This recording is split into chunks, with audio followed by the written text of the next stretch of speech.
Week 4, Minnesota Vikings in Dublin, Ireland. This is Mike Tomlin's press conference leading up to it. Um, we're going to get probably some injury updates as far as who's likely to play, who's not likely to play. I got the notification that Alex Highsmith is out. He's not even flying with the team to Ireland. Um, let's see what Coach has to say. Good afternoon, and really excited for this week's work. Certainly getting an opportunity to play internationally is a big honor. It's something that I've been a part of a couple of times, and it doesn't get old, man, to represent our game of American football on the international stage, man, is a really cool thing. And so excited about being a component of that, but as we sit here today, it's more about the preparation that tees up performance, and that's really what has our attention. Before I get into some of those things, I'll give you a quick review of last week's performance. As we talked after the game, it's good to win in a hostile environment. Had some really positive things. I thought we did a nice job of working our turnover culture and pursuing and getting the football. Certainly needed all of those turnovers. Can't say enough about the ones that kind of bookend halftime. That red zone takeaway by Brandon Echols there at the end of the first half, and then the caused fumble and fumble recovery there early in the third quarter. When you can get those type of point swings in that space, you got a chance to win football games, certainly. But we're not always going to be able to take the ball away from people, and so I thought we could have been better in our possession down play defensively, particularly in the short yardage component of possession down play. I thought quarterback mobility was a component of their success in that space. I thought we did a really good job of minimizing the quarterback mobility and drop back passing circumstances via scramble and things of that nature. But I thought the quarterback mobility of Drake May was significant in some third and shorts and some fourth and shorts, which kept us on the field an extended period of time. New England was very aggressive in terms of their fourth down play, and we weren't successful enough. We had an opportunity to really seize control of the game had we won some more of those, particularly one Not just the last that was one. on the long field. But they kept some drives alive. They possessed the ball. They minimized our opportunity to possess the ball in doing so, and I think that made sledding tough for us at different times of the game, particularly in the second half offensively. We stalled ourselves out some. We threw an interception, I think, on the third play of the second half. We went 3 and out after that on the next possession. I think we got a holding call on possession and 10, and when first and 10 goes to first and 20, there's a high likelihood for 3 and out football. And so, you know, some of that popcorn, lack of execution or lack of detail in execution, along with their willingness to go for it on possession down moments, really altered the time of possession. And I think it kind of affected us at times in terms of the way we'd like to play.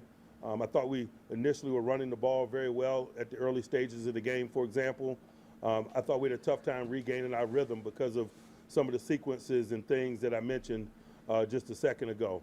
But you live and you learn, man. We made the necessary plays to win, certainly. I love the way we're operating in the red area offensively. We got to be one of the top teams in the league in terms of red zone efficiency. You need that. You need to kick extra points as opposed to field goals, and like the overall trajectory of that, we're spreading the ball around to a lot of people, starting to really establish some personality things. But I think a lot of people are, as you move from game 3 to game 4, you're starting to see some things and getting a feel for how to best divide the labor up in different circumstances. And so there's some general collective growth in all 3 phases. I thought we took a step forward in our kicking game.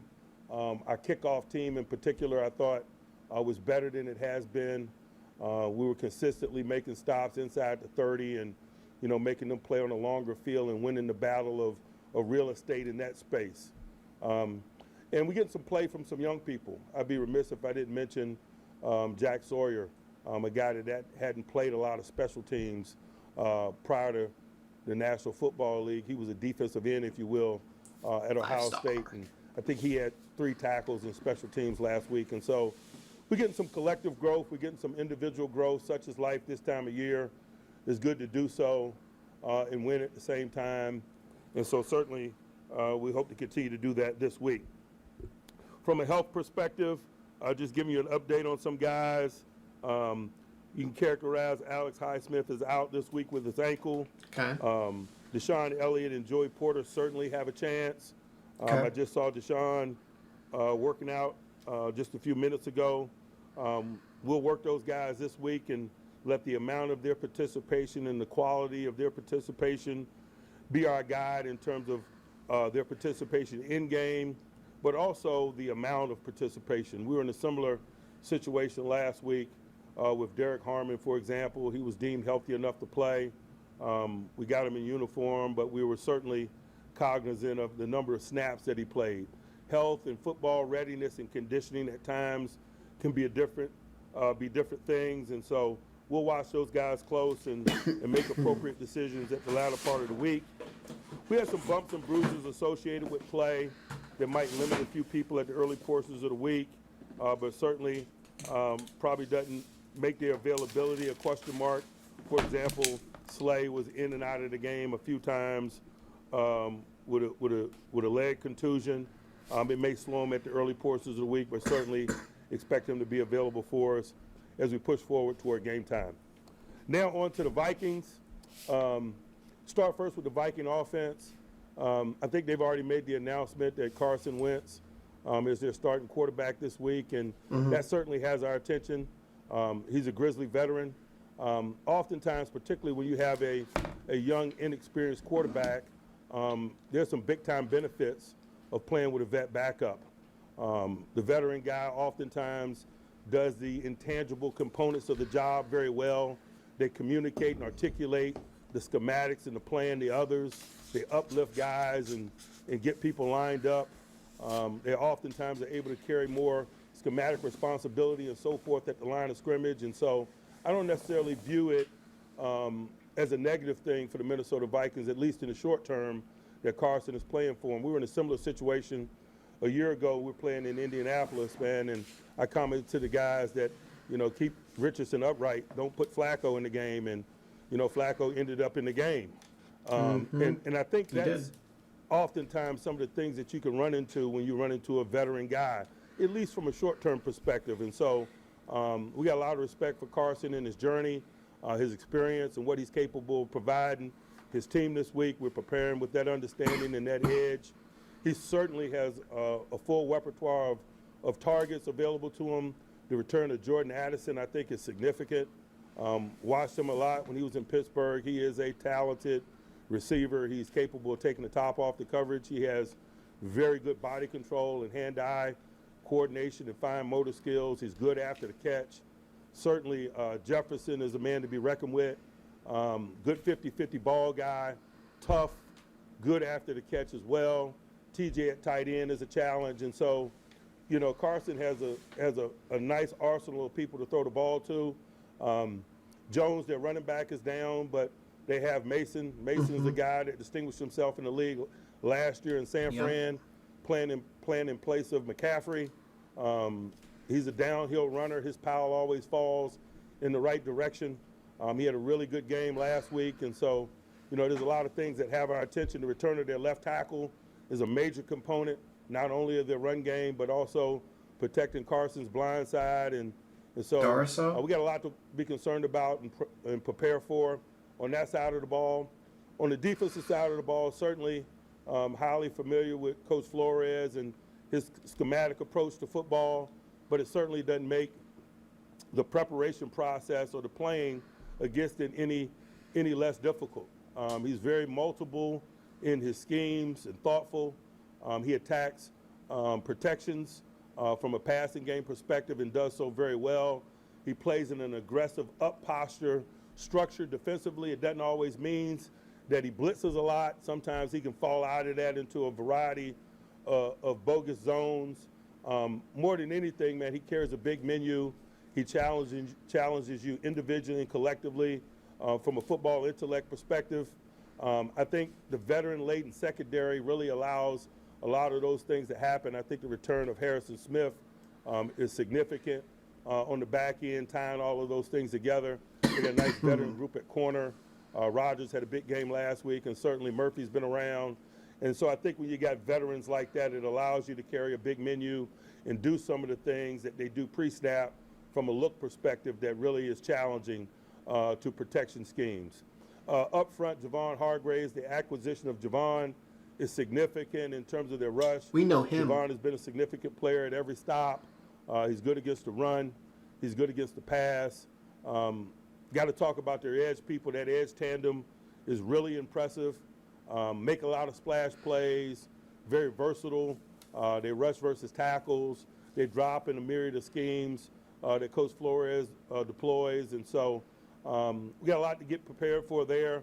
But more than anything, it's about us continuing to grow. I'm sure the same thing could be said from their perspective. I think there are a lot of teams at this juncture of the journey that's really focused on the individual collective improvement and the consistency of play. And so those are things that have our attention as we lean in on our work week. The physical work on this side of the trip is important for us. We're doing some things to acclimate ourselves to the trip. We're working early this week to start the body clock transition process. We certainly have some best practices in terms of acclimating ourselves once we begin the journey at the latter part of the week, but nothing unique there. A lot of organizations have been traveling internationally now for a number of years, and so some of those procedural things that put you in position to best perform are less mystical and really more best practices, the hydration factor, the sleep factor, and all of those things. We had a good admin meeting yesterday regarding some of that stuff so that we can get singularly focused on the football work, the prep work that's going to be required to position ourselves to play winning football. So I'll pause and open it up for questions. Mike, what did you learn? I mean, you've been overseas one time. What about the travel and handling? Have you learned anything into this? You know, it's been a long time for me individually, and that's kind of what I was referring to. There's been a lot of organizations since then that travel, and I just think procedurally is less mystical. I think procedures are more global. There's more shared information about how to best pull off these trips. We have that information. The Vikings have that information. I think it's, you know, less of a discussion topic in today's game as it was maybe in 2014 or whatever year that was that we went to London. How does some of the 14? injury recovery Bell's work rookie year. with the international travel and playing on a different field? I don't expect it to be significant in any of those discussions. What about having your secondary intact against such an explosive passing group of receivers, at least? Are there things you've been holding back because of these injuries? Certainly, but it's not just the injuries. You know, if you're coaching and you're seeing around corners, you know, certainly one injury doesn't get you off your game, and two better not. But it's the injuries coupled with the fact that, you know, the players themselves are new in general. As I mentioned last week, man, all four of the secondary guys in that second ball game for us were new to the Pittsburgh Steelers. And so we All got four some starters, people, all five to play. we got some attrition, and certainly you're doing what's appropriate when you take the game schematically to those that are playing. But I imagine the more we play, the more stadiums we step into, the less that discussion is significant, the more we're going to be able to expand our menu and do more things, and they be able to communicate with great fluidity and understand how we go about our business. Did Pepper show you anything last week that makes you want to include him in that group? He certainly did. I thought he played with really good energy. He was productive. He made some tackles. He caused and recovered a fumble. But above all of that, I thought his experience showed. Although he was new to us, he was a really good communicator, particularly for a first in-game experience from a defensive unit perspective. And oftentimes, levels of communication, you know, is an indication of understanding. And so the way he communicated, certainly, he displayed a high level of understanding, and that makes us all really comfortable. Mike, how would you assess how the offense is through 3 weeks now? You know, I think we're moving good and moving in the right direction. Certainly there are areas of get better in all areas: run game, pass game, protection, divisional labor, personality. But I like the general trajectory of all of those things that I mentioned. What's keeping the run game from being more consistent? You know, I think sometimes it's game circumstances. We're not getting off the field a lot or frequently enough on defense. And I think it's altering our time of possession. That is and part of it. oftentimes, that dictates how the game is played in some instances. You know, Calvin Austin, for example, I don't know that Calvin's had a punt return. And so that's an indication of the possession component of play and how oftentimes that can affect other phases of the game, not just the unit that might be struggling in a certain area. And certainly we hadn't gotten off on possession downs That's a good defensively question. the way that we liked, and there's a trickle-down effect of that. You've seen 3 games worth of a sample size for DK and how teams are guarding against him. What ways can you be creative in an attempt to get him the ball like you did in week 1, for instance, when Sauce wasn't on him to get him in run and catch situations? I don't have any reservations about our ability to get DK the ball. If people want to allocate schematics or multiple people to him, that's why it's the team game. He's doing a lot of things well, really comfortable with the trajectory of our division of labor in that space. Guys like Calvin Austin are going to have opportunities to make plays, and you've seen that already in a short period of time. And so it's just about the general collective growth and development needs to continue. Watching the tape, how do you assess Derek Harmon's play? I thought he did a nice job for a first time out. I certainly think he needs to continue to work and develop from a conditioning perspective, but that was anticipated, and that's why we were so sensitive to a snap count. The same be said when talking about Tim's question about the way that defenses guard Metcalf. Can the same be said for how offenses are attacking your defense by running away from TJ? No question. What did Cole Holcomb show you by the way that he was able to battle back from that gruesome injury to become such an impactful contributor for you on Sunday? Shows You know, grit, You can't say determination, enough about his mental toughs. love for the game, It has nothing to do with mental toughness. what he's doing right now from a playing perspective. But there's a loneliness that comes with rehabilitation. And Oh, yeah. to see his commitment through the process, his unwavering commitment, his display of mental toughs, his general attitude, I think those are the Commitment, that's a things good one. that are really significant and why we're looking at the contributions that he's able to make now. He's just a really mentally tough guy.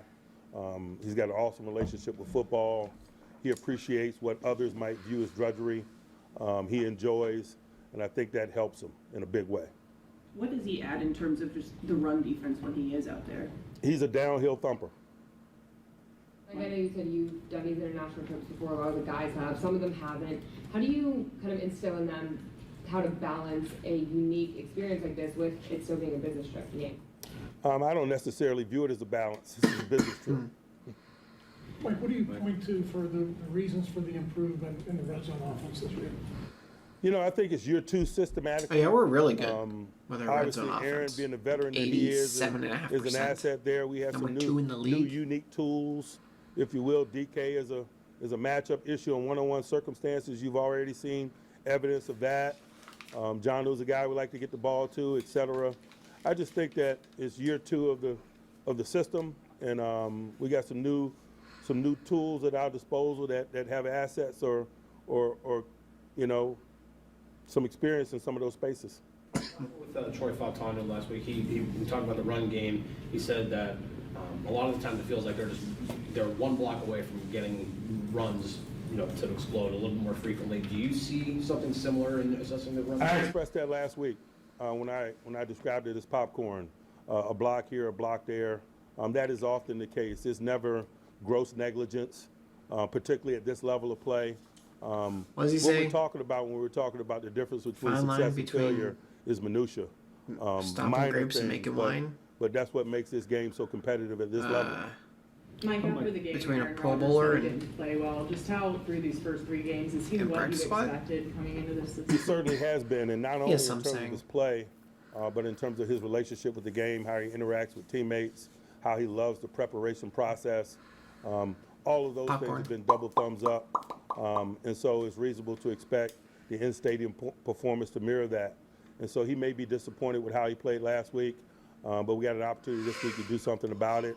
And just watching him day to day is not a high level of concern in terms of the outcome being what he and we desire.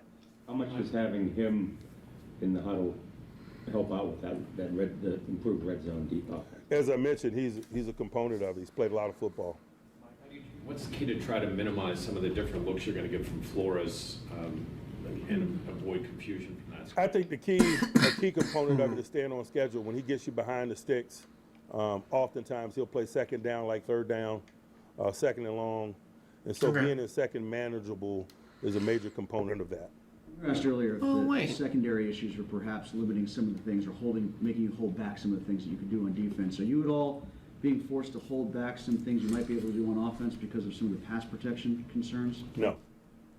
Mike, Herbig seems to be more and more impactful as he gets along here in his career. What steps in development have you even seen from last year to this year? You know, I think he's still writing that. To be quite honest with you, he's only played in 2 games, but certainly he has the potential for splash. That has been a component of his game since day 0.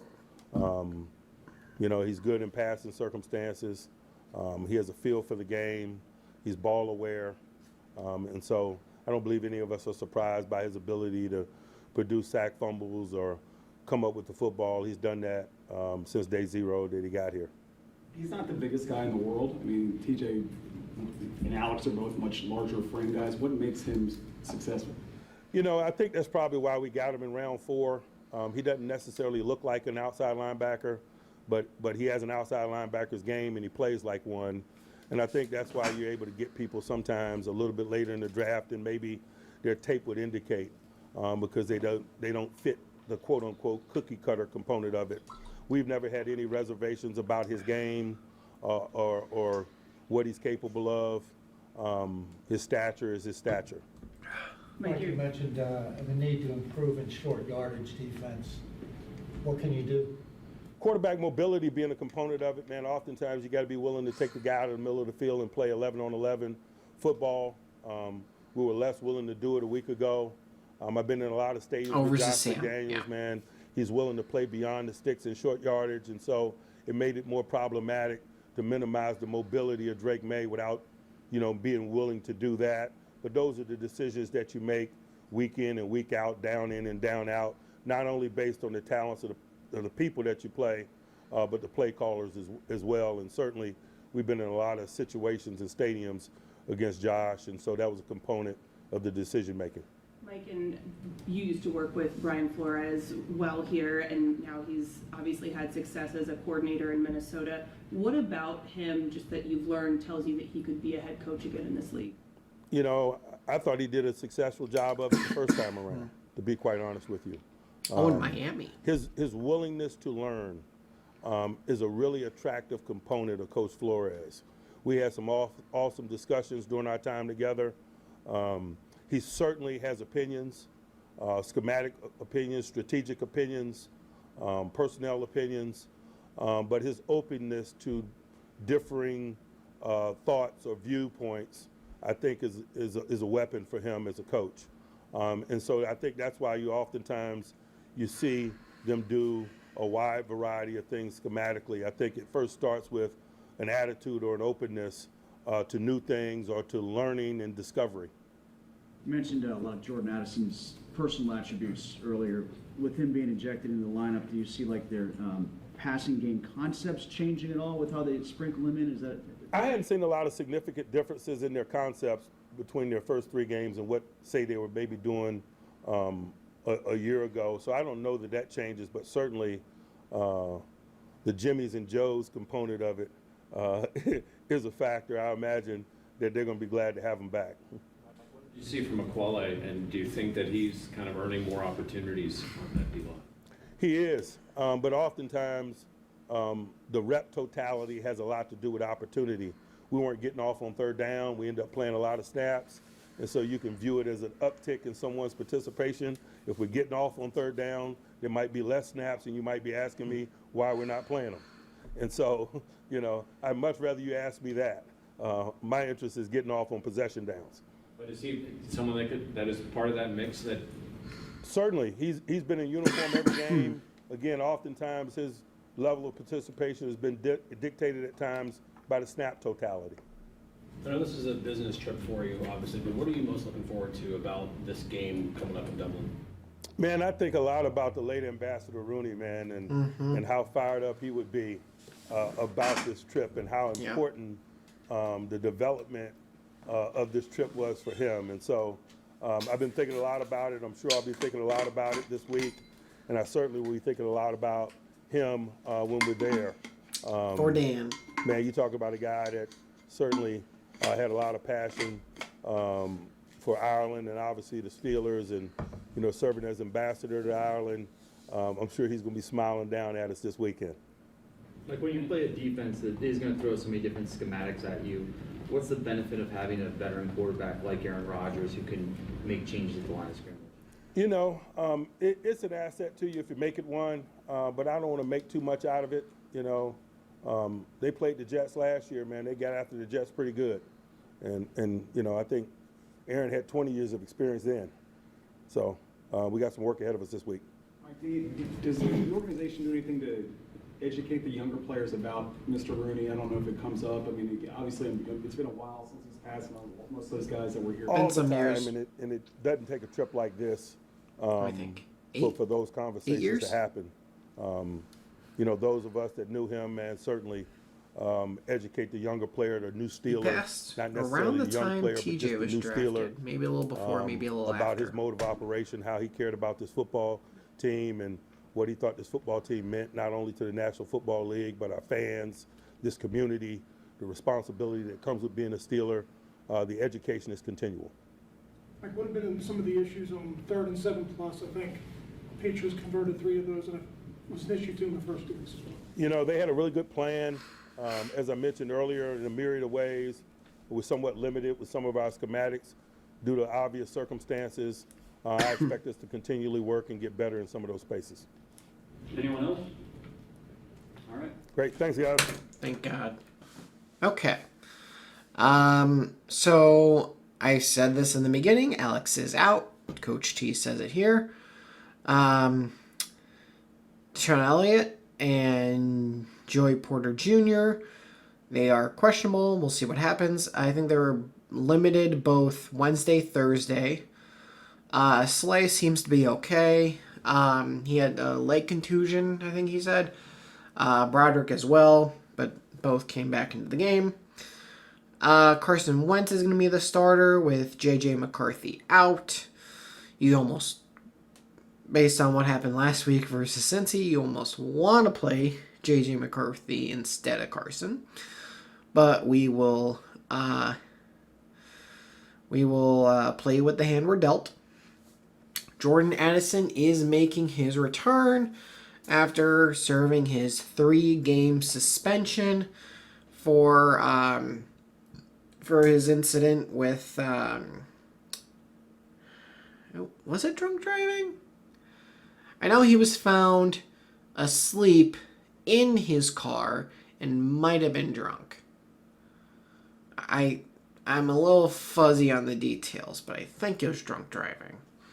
So, I guess, I don't know if Minnesota is pretty lax or wherever he was, if he wasn't in Minnesota. But, like, he got, I don't know, whatever, if it was community service or probation or whatever. And he got 3 games by the NFL. So he'll be back. Now, you gotta wonder, is he gonna be slow at all, acclimating back to game speed? Because, I mean, he would have been there for the off-season program. He would have been there for preseason. It's just now weeks 1, 2, 3, he has to step away. So he hasn't played in... Even if he played in the 3rd preseason game, he hasn't played in at least a month. So we'll see if there's any acclimation period for him. Coach Flores, we are very familiar with him. He was here. He was our linebacker coach for 1 year. And then went to Minnesota to be the DC. Many people believe that they should have kept Coach Flores and fired Terrell Austin and then just made Flores the DC. I don't necessarily disagree with that take. A lot of people call him Terrell Aston because of how much they do not like him. And for me, my issue is that he's conservative as far as a play caller for the defense, right? Where he would rush for play coverage. And it's like, okay, I mean, that's fine to do that sometimes. But at some point, you gotta rush. You gotta blitz. Like, be aggressive. Right? And the Steelers actually do blitz this year. They actually do. So they've solved or began to solve my complaint as far as that's concerned. And another thing that I heard is that the secondary guys are playing more of an off coverage instead of a press coverage, like press you at the line, screw up the timing, right? Instead, we're just going to play off. We're not going to get beat over the top very often. I need to add the very often because JSN did beat us over the top in week 2. So we're not going to get beat deep very often, but, we're not going to disrupt your timing, which that's really the important thing. You really want to disrupt the timing. How's this game going? I'm sorry, I'm just checking the Seattle-Arizona game. 1, because someone I'm playing as JSN. And 2, I almost took them as my survivor pick, and then didn't last minute. So I wanted to see if I made the right choice or a wrong choice. And right now, Seattle's up 7-3 with 11:57 left in the second. So, so it's like, okay, you're blitzing more, great. Press a little bit, I don't know if he doesn't want to do it because we don't have Joey, and that's very possible. It may be as simple as we don't have Joey. Slay's 34 years old. I don't want to press with a 34-year-old. So now if you could do Joey, Ramsey on the outside, right? And let's say you're playing 2 corners. You just have the 2 outside guys. Like if assuming that the other team doesn't have 3 receivers. But it's like, okay, I have Ramsey, I have Porter, I'm cool pressing. Or is it, I want Porter so then I can have Ramsey back at safety, now I'm cool with pressing. Everything has context to it. Everything has information. It's like, oh, there's excuses, and then there's actually reasons why something is the way it is. So, I am a little curious as to that. When Joey comes back, how's that going to work? I went off on a tangent a little bit talking about Coach Flores. So, yes, Coach Flores, we're going to know him. He's going to know us. And we're going to see how that goes. It may be a little bit in his favor. Just because he knows us. It's Mike Tomlin. It's same head coach. Same defensive coordinator. Same team. A good chunk of the same players. Okay, no Minka, but it's still Joey, because I think that was probably Joey's rookie year. But Cam, TJ, no Alex, but we would have had Nick. Let me think. Because this is I think this is year 3 for Nick, right? Is this year 3? No. No, this is only year 2 for Nick. I'm thinking about it. This is only year 2, I think. Wait. Fuck, I don't know.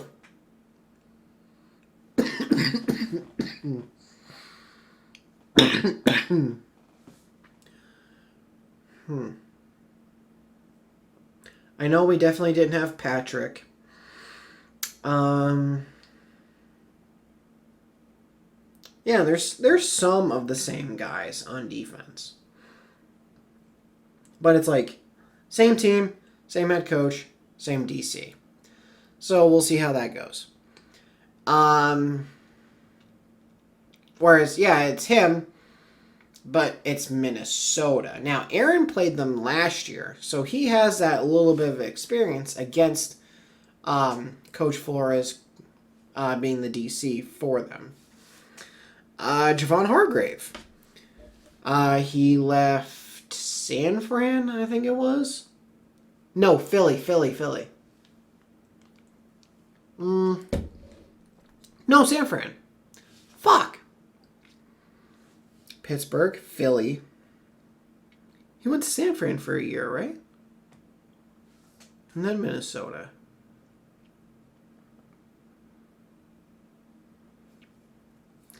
Because I don't think he just won the Super Bowl with them. I think he went to San Fran for a year.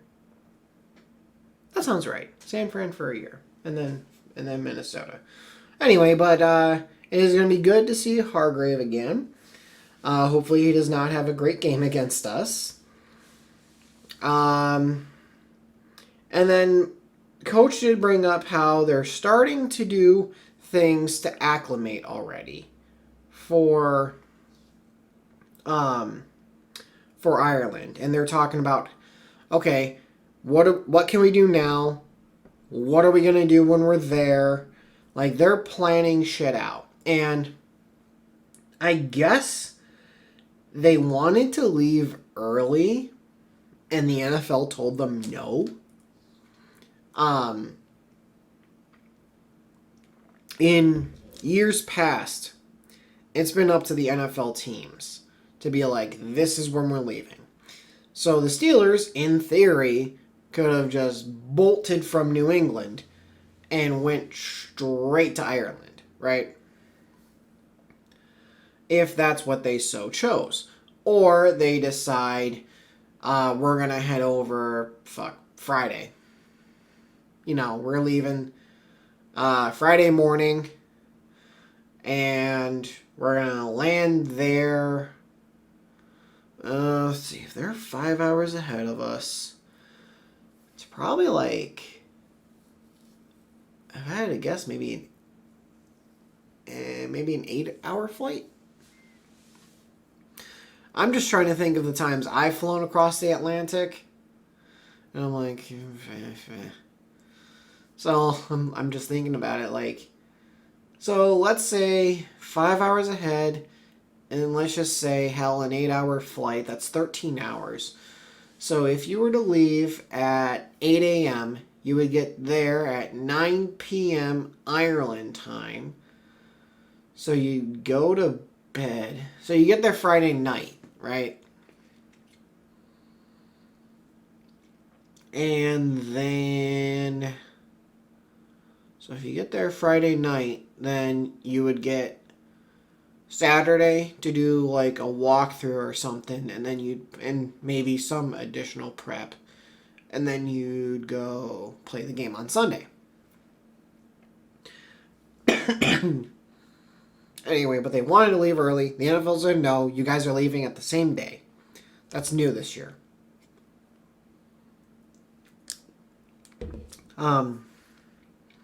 Now, granted, they do have to travel farther, right? They're middle-ish of the country. If I know my geography well enough. They're probably, if I had to guess, 2 time zones behind Pittsburgh. That's a guess.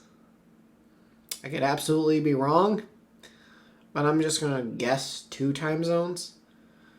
If it's 1 time zone, they are in like the very, very, very back part of that time zone.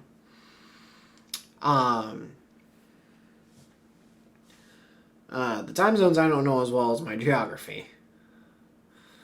So, you've got that on your side, that they have to travel a little bit further than you do. Give or take another 1,500 miles. Whatever it actually is. I don't know what the distance is exactly, but it's going to be give or take 1,500. Maybe 1,000. Somewhere in that ballpark. So, I think they actually left today. I think they left. Because them saying, hey, Alex isn't flying with the team, I would assume they left today. That's just a guess. So, whatever they have to do to try to get ready for the game. And then, he brought up a great point. Has Calvin Austin returned a freaking punt this year? And I thought about it. I'm like, Now, that's the thing. Returned a punt. Not fielded a punt. Returned a punt. And I thought about it. I'm like, has he? Because obviously, teams have not scored on every single drive. That hasn't resulted in either a turnover or like a turnover on downs, which some people view as another turnover. But it's like, okay, if it didn't result in a score or a turnover/turnover on downs, like if you actually punted away the football, has Calvin Austin returned any of them? And I can't think. I mean, the thing is that I really didn't watch the game versus the Jets because I was coming back from Hershey. The game versus Seattle wasn't on in my area. And I was fixing the chimney with my dad, so I didn't even watch the freaking Patriots game. So I have no idea if Calvin has even returned a punt this year. I'm sure I could go into stats and figure that shit out. But that really made me think. Something interesting he said that Brian Flores does. Play second down like third down. And he brought up second and long. I'm like, okay, second and long. But if you play it like third and long, I'm like, so let's say it's 3rd and 10. Just, you know, you had a run go for it. You threw it. It was incomplete. Then you try to run and you didn't get anything. And it's 3rd and 10, right? A team will happily give you 5 yards, let's say, to make it 4th and 5, punt the ball. Whereas on 2nd and 10, we're not trying to give you 5 because then it's 3rd and 5. That's, you know, that's decent. So, that's an odd quote to me that he would play second down like third down and he brought up second and long. So if it's 2nd and 10, why am I playing that like third down? Right? To me, I wouldn't. I'm going to play that like it's second down. Now, if it's second and short and you want to play it like third and short, okay. That's a different story to me. But that just seemed interesting. And then lastly, Art did give a speech on Monday, I guess, to the team. Talked about what this game, going to Ireland, means for his family. And especially what this means for his dad. Dan was the ambassador to Ireland during the Obama administration. And just what it means to them with their Irish history to have a regular season game there, it means a lot, right? They played a preseason game versus the Bears there in 1997. They ended up winning, and they actually got a trophy out of it. They still have the trophy too. It just means a lot to them. It really does. And like, I'm genetically 1% Irish, but that's not where I'm getting at. Like, oh, I'm 1% Irish. Yeah, maybe. No, so like, my dad was adopted, but so the he was adopted by an Irish family. Now, I'm not saying like Ireland and but my grandfather was Irish. That was his family. And so it's just it means something to me too, being so while I'm only 1% Irish, it's, I guess you could say culturally, I'm Irish, or mentally I'm Irish. Just having that side of my family.